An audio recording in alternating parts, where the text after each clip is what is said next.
Hi guys, welcome to my channel Sunday ಫಂಡೇ.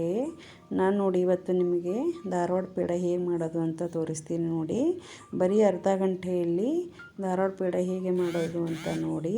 ಮತ್ತು ತುಂಬ ಕಡಿಮೆ ಸಾಮಗ್ರಿ ಮತ್ತು ಸಮಯನೂ ತುಂಬ ಕಡಿಮೆ ಮತ್ತು ಟೇಸ್ಟಿಯಾಗಿರುವಂತಹ ಬೇಕ್ರಿಯಲ್ಲಿ ಸಿಗುವಂತಹ ಧಾರವಾಡ ಪೇಡನ ಹೇಗೆ ಮಾಡೋದು ಅಂತ ನೋಡಿ.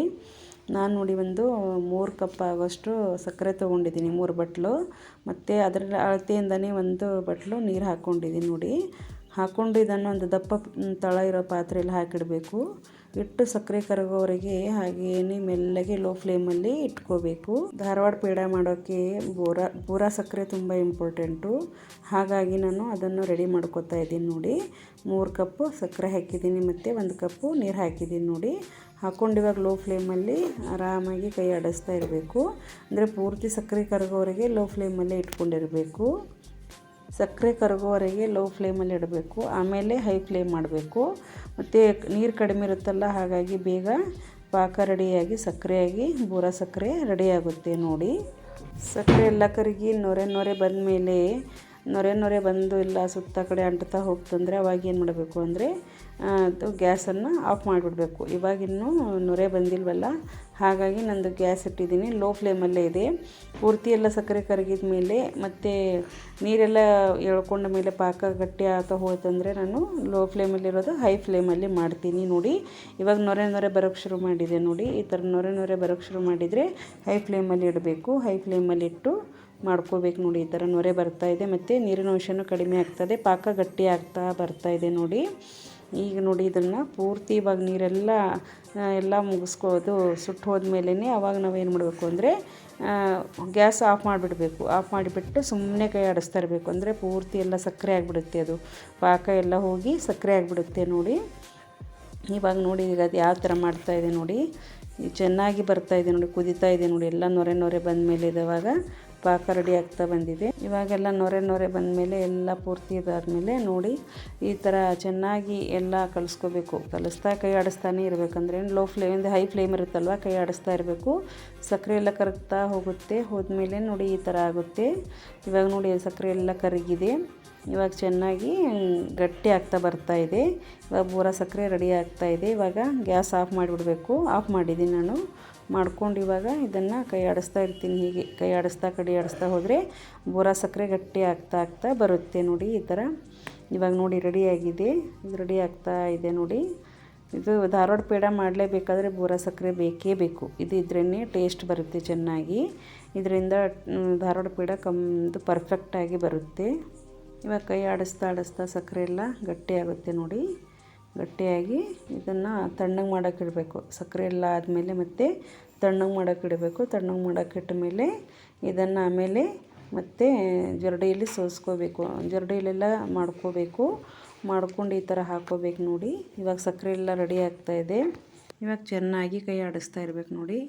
ಇವಾಗೆಲ್ಲ ಗಟ್ಟಿ ಆಗ್ತಾಯಿದೆ ನೋಡಿ. ಗಟ್ಟಿ ಆದಮೇಲೆ ಇದನ್ನು ಒಂದು ಸೈಡಿಗೆ ಇಟ್ಟು ಇದನ್ನು ತಣ್ಣಗಾಗೋಕ್ಕೆ ಬಿಡಬೇಕು. ಬಿಟ್ಟ ಮೇಲೆ ಇದನ್ನು ಆಮೇಲೆ ಒಂದು ಸಣ್ಣ ಜರಡಿಯಲ್ಲಾಗಲಿ ಮತ್ತು ಅಂದರೆ ಜರಡಿಯಲ್ಲಿನೇ ಚೆನ್ನಾಗಿ ಇದಕ್ಕೆ ಬರೀಕ್ ಮಾಡ್ಕೋಬೇಕು. ಅಂದರೆ ಸೋಸ್ಕೋಬೇಕು. ಎಲ್ಲ ಸೋಸ್ಕೊಂಡು ಬೂರಾ ಸಕ್ಕರೆ ರೆಡಿ ಮಾಡ್ಕೋಬೇಕು ನೋಡಿ. ಇವಾಗೆಲ್ಲ ಸಕ್ಕರೆ ಆಗಿಬಿಟ್ಟಿದೆ ನೋಡಿ.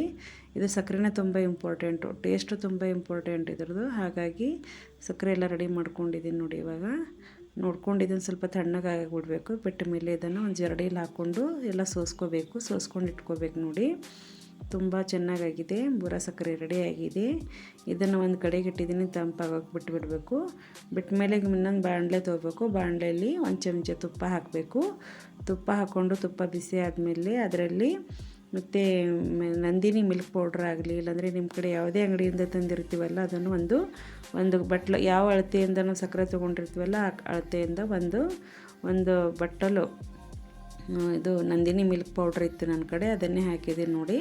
ಹಾಕ್ಕೊಂಡು ಇದನ್ನು ಚೆನ್ನಾಗಿ ಕೈ ಆಡಿಸ್ತಾ ಇರಬೇಕು. ಅಂದರೆ ಲೋ ಫ್ಲೇಮ್ ಇಡಬೇಕು ಮತ್ತು ಕೆಳಗೆ ಅಂಟಬಾರ್ದು. ಅಂದರೆ ಹಾಲಿನ ಪೌಡ್ರ್ ತುಂಬ ಸಾಫ್ಟ್ ಆಗಿರುತ್ತಲ್ವ, ಹಾಗಾಗಿ ಬೇಗ ಅಂಟ್ಕೊಂಡು ಬಿಡುತ್ತೆ. ಅದನ್ನು ಸೈಡಲ್ಲಿ ಇಟ್ಟಿರಬೇಕು.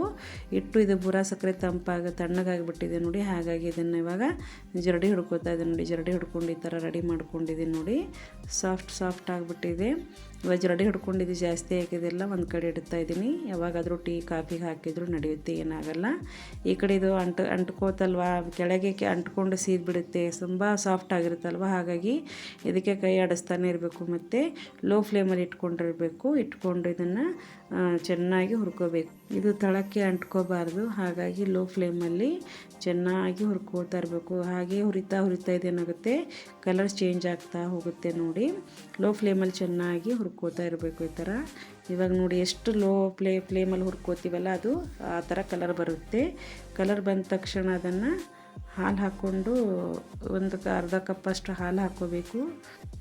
ಹಾಲು ಹಾಕಿದ ಮೇಲೆ ಲೋ ಫ್ಲೇಮಲ್ಲಿ ಆರಾಮಾಗಿ ಕೈ ಆಡಿಸ್ತಾ ಇರಬೇಕು. ಅಂದರೆ ಎಲ್ಲ ಪೂರ್ತಿ ಮಿಕ್ಸ್ ಆಗೋ ಥರ ಹಾಕ್ಕೋಬೇಕು. ಹಾಲು ಅರ್ಧ ಬಟ್ಲಷ್ಟು ತೊಗೊಂಡಿದ್ದೀನಿ ನೋಡಿ. ಅದನ್ನೆಲ್ಲ ಇವಾಗ ಸ್ವಲ್ಪ ಹಾಕ್ತಾ ಕೈ ಆಡಿಸ್ತಾ ಇರಬೇಕು. ಅಂದರೆ ಅದು ಹಿಟ್ಟಿನ ಕಲರ್ ಇರುತ್ತಲ್ಲ, ಹಾಲಿನ ಪೌಡ್ರ್ ಕಲರ್ ಇರುತ್ತಲ್ಲ, ಕಲರ್ ಎಲ್ಲ ಚೇಂಜ್ ಆಗ್ತಾ ಹೋಗುತ್ತೆ ನೋಡಿ. ಹಾಲು ಹಾಕಿ ಚೆನ್ನಾಗಿ ಈ ಥರ ಮಿಕ್ಸ್ ಮಾಡ್ತಾ ಇರಬೇಕು ನೋಡಿ. ಸ್ವಲ್ಪ ಹಾಲು ಸೇರಿಸಿ ಈ ಥರ ಮಿಕ್ಸ್ ಮಾಡ್ತಾ ಹೋಗಬೇಕು. ಹೋದರೆ ಇದು ಮತ್ತೆ ಚೆನ್ನಾಗಿ ಬರುತ್ತೆ ನೋಡಿ. ಇವಾಗ ನೋಡಿ ಇದಕ್ಕೆ ಈಗ ಹಾಲು ಹಾಕಿದ್ದೀನಲ್ವ, ಚೆನ್ನಾಗಿ ಕೈ ಆಡಿಸ್ತಾ ಇರಬೇಕು. ಕೈ ಆಡಿಸ್ತಾ ಸ್ವಲ್ಪ ಹಾಲು ಹಾಕ್ತಾ ಹೋಗಬೇಕು. ಒಮ್ಮೆನೂ ಹಾಕ್ಬೋದು, ಬಟ್ ಆದರೆ ಸ್ವಲ್ಪ ಹಾಕಿದರೆ ಒಳ್ಳೆಯದಂತ ಸ್ವಲ್ಪ ಹಾಕ್ತಾಯಿದ್ದೀನಿ. ಒಮ್ಮೆಲಿಗೆ ಹಾಕಿದರೆ ಜಾಸ್ತಿನೂ ಆಗ್ಬೋದಲ್ವ, ಹಾಗಾಗಿ ಸ್ವಲ್ಪ ಹಾಲು ಹಾಕಿ ಈ ಥರ ಆಡಿಸ್ತಾ ಇರಬೇಕು. ಈ ಥರ ಕೈ ಆಡಿಸ್ತಾನೆ ಇವಾಗೆಲ್ಲ ಪೂರ್ತಿ ಮಿಕ್ಸ್ ಮಾಡ್ಕೋಬೇಕು ನೋಡಿ. ಚೆನ್ನಾಗಿ ಬಂದಿದೆ, ಬಟ್ರ್ ಅಂತೂ ಚೆನ್ನಾಗಿ ಬಂದಿದೆ, ಪರ್ಫೆಕ್ಟ್ ಆಗಿದೆ. ಇವಾಗ ಇದನ್ನು ಮತ್ತೆ ಚೆನ್ನಾಗಿ ಕೈ ಆಡಿಸಿ ಈ ಥರ ಮಿಕ್ಸ್ ಮಾಡ್ಕೋಬೇಕು ನೋಡಿ. ಈ ಥರ ಎಷ್ಟು ಮಿಕ್ಸ್ ಆಯಿತು ಅಷ್ಟು ಚೆನ್ನಾಗಿ ಬರುತ್ತೆ. ಲೋ ಫ್ಲೇಮಲ್ಲಿ ಮಾಡಿಕೊಂಡು ಈ ಥರ ಆರಕ್ಕೆ ಬಿಡಬೇಕು. ಒಂದು ತಟ್ಟೆಯಲ್ಲಿ ಹಾಕಿದ್ದೀನಿ ನೋಡಿ. ಇದನ್ನು ಕೆಳಗಿಳಿಸಿದ ಮೇಲೆ ಸ್ವಲ್ಪ ತಣ್ಣಗಾಗಬೇಕು ಬಿಡಬೇಕು. ತಣ್ಣಗಾದ್ಮೇಲೆ ಇವಾಗ ಇದರೆಲ್ಲ ಕೈ ಆಡಿಸ್ತಾ ಇರಬೇಕು ಚೆನ್ನಾಗಿ. ಮೇಲೆ ಕೆಳಗೆ ಮಾಡಿದ್ರಲ್ಲಿ ಒಂದು ಅರ್ಧ ಚಮಚ ಏಲಕ್ಕಿ ಪುಡಿ ಹಾಕ್ಕೋಬೇಕು. ಹಾಕ್ಕೊಂಡು ನೋಡಿ ಈ ಥರ ಹಾಕ್ಕೊಂಡು ಇವೆಲ್ಲ ಚೆನ್ನಾಗಿ ಮಿಕ್ಸ್ ಮಾಡ್ಕೋಬೇಕು. ಇವಾಗ ಮಿಕ್ಸ್ ಮಾಡಿಕೊಂಡು ಸ್ಮೂತಾಗಿ ಬಿಡುತ್ತೆ. ಸ್ಮೂತ್ ಆದಮೇಲೆ ಇದರಲ್ಲಿ ಇವಾಗ ನಾವು ಸಕ್ಕರೆ ಬೆರೆಸ್ಕೋಬೇಕಾಗತ್ತೆ. ಇವಾಗ ನೋಡಿ ನಾನು ಸ್ವಲ್ಪ ಸಕ್ಕರೆ ಹಾಕ್ತಾ ಹೋಗ್ತೀನಿ. ಸ್ವಲ್ಪ ಸಕ್ಕರೆ ಹಾಕಿ ಕಲಿಸ್ತಾ ಹೋಗಬೇಕು. ಮತ್ತು ಎಷ್ಟು ನೋಡಿಕೊಂಡು ರುಚಿಗೆ ಎಷ್ಟು ಬೇಕಾಗುತ್ತೆ ಅಷ್ಟು ನೋಡಿಕೊಂಡೇ ಹಾಕಬೇಕು. ಹಾಗಾಗಿ ಮುಗಿಸ್ತಾ ಇದ್ದೀನಿ. ಇವಾಗೆಲ್ಲ ಇದರಲ್ಲಿ ಹಾಕಿ ಸಕ್ಕರೆ ಎಲ್ಲ ಹಾಕ್ಕೊಂಡು ಸಕ್ಕರೆ ಸಪ್ಪಗಾಗಿದೆನಾ ಮತ್ತು ಸಿಹಿ ಆಗಿದೆನಾ ನೋಡಿಕೊಂಡು ಸಕ್ಕರೆ ಹಾಕ್ತಾ ಹೋಗಬೇಕು ನೋಡಿ. ಸ್ವಲ್ಪ ಎಲ್ಲ ಮಿಕ್ಸ್ ಆದಮೇಲೆ ನಾನು ಮತ್ತೆ ಸಕ್ಕರೆ ಹಾಕ್ತೀನಿ. ಎಲ್ಲ ಪೂರ್ತಿ ಎಲ್ಲ ಕಲಿಸ್ಕೋಬೇಕಲ್ವ, ಚೆನ್ನಾಗಿ ಮೆತ್ತಗಾದ್ಮೇಲೆ ಮತ್ತೆ ಹಾಕೋಕ್ಕೆ ಬರುತ್ತೆ ಅಂತ ಇಟ್ಟಿದ್ದೀನಿ ನೋಡಿ. ಇನ್ನೂ ಸಕ್ಕರೆ ಇದೆ. ಮತ್ತು ನೋಡಿ ಈ ಥರ ಚೆನ್ನಾಗಿ ಮಿಕ್ಸ್ ಮಾಡ್ಕೋಬೇಕು. ಇನ್ನೂ ಸ್ವಲ್ಪ ಹಾಕ್ತಾ ಹೋಗಬೇಕು. ನೋಡಿಕೊಂಡು ಇದು ಯಾವ ಥರ ಆಗಿದೆ ಅಂತ ನೋಡಿಕೊಂಡು ಹಾಕಬೇಕು. ಮತ್ತು ಸಕ್ಕರೆ ಬೇಕಾದರೆ ಹಾಕಬೇಕು, ಇಲ್ಲಾಂದರೆ ಬೇಡ ಅಂತ ಸಾಕು. ಇವಾಗ ಸಿಹಿ ಆಗಿದೆ ಬೇಡ ಅಂತ ಹೇಳ್ತಾ ಇದ್ದಾನೆ ನನ್ನ ಮಗ, ಹಾಗಾಗಿ ಸಕ್ಕರೆ ಹಾಕೋದು ನಿಲ್ಲಿಸಿದ್ದೀನಿ. ಇವಾಗ ಚೆನ್ನಾಗಿ ಕೈ ಆಡಿಸ್ತಾ ಇರಬೇಕು ನೋಡಿ. ಈ ಥರ ರೆಡಿ ಆಗುತ್ತೆ ನೋಡಿ. ಈ ಥರ ಸಕ್ಕರೆನ ಹಾಕಿ ಈ ಥರ ಮಾಡಿಬಿಟ್ರೆ ಧಾರವಾಡ ಪೇಡ ರೆಡಿ ಆಗುತ್ತೆ ನೋಡಿ. ಈ ಒಂದೊಂದೇ ಮಾಡಿ ಇಡ್ತಾಯಿದ್ದೀನಿ ನೋಡಿ.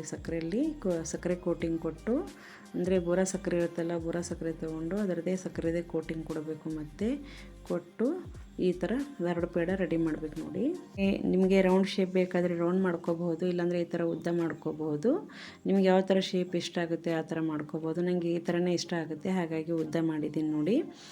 ಇವಾಗೆಲ್ಲ ರೆಡಿ ಮಾಡ್ಕೋತಾ ಇದ್ದೀನಿ. ಎಲ್ಲ ಪೇಡ ರೆಡಿ ಆಗ್ತಾಯಿದೆ. ಇವಾಗ ಪರ್ಫೆಕ್ಟಾಗಿ ಧಾರವಾಡ ಪೇಡ ರೆಡಿ ಆಯಿತು ನೋಡಿ. ಬಾಯಲ್ಲಿ ಇಟ್ಟರೆ ಕರ್ಗ್ತಾ ಇದೆ, ಸೂಪರಾಗಿದೆ ನೋಡಿ. ಇವಾಗೆಲ್ಲ ಪೇಡ ರೆಡಿ ಆಗ್ತಾಯಿದೆ ನೋಡಿ. ಇವಾಗೆಲ್ಲ ಪರ್ಫೆಕ್ಟಾಗಿ ಮಾಡ್ಕೊಂಡಿದ್ದೀನಿ. ಇನ್ನೂ ಸಕ್ಕರೆ ಕೋಟಿಂಗ್ ಕೊಟ್ಟಿದ್ದೀನಿ, ಇನ್ನೂ ಸ್ವಲ್ಪ ಕೊಡಬೇಕು. ಎಲ್ಲ ರೆಡಿ ಮಾಡ್ಕೋತಾ ಇದ್ದೀನಿ ನೋಡಿ. ಇವಾಗ ಧಾರವಾಡ ಪೇಡ ರೆಡಿ ಆಯಿತು ನೋಡಿ. ಹೇಗಿದೆ ಅಂತ ಲೈಕ್ ಮಾಡಿ, ಕಮೆಂಟ್ ಮಾಡಿ, ಸಬ್ಸ್ಕ್ರೈಬ್ ಮಾಡ್ಕೊಳ್ಳಿ. ಯಾರೆಲ್ಲ ಹೊಸಬ್ರಿದ್ದೀರಾ ಸಬ್ಸ್ಕ್ರೈಬ್ ಮಾಡ್ಕೊಳ್ಳಿ. ನೋಡಿ ಹೇಗಾಗಿದೆ ಧಾರವಾಡ ಪೇಡ ಅಂತ ನೋಡಿ. ಬಾಯಲ್ಲಿ ಇಟ್ಟರೆ ಕರ್ಗ್ತಾ ಇದೆ. ವಿಡಿಯೋ ನೋಡಿ ಸಪೋರ್ಟ್ ಮಾಡಿ, ಸ್ಕಿಪ್ ಮಾಡಬೇಡಿ. ಧನ್ಯವಾದಗಳು ಎಲ್ಲರಿಗೂ.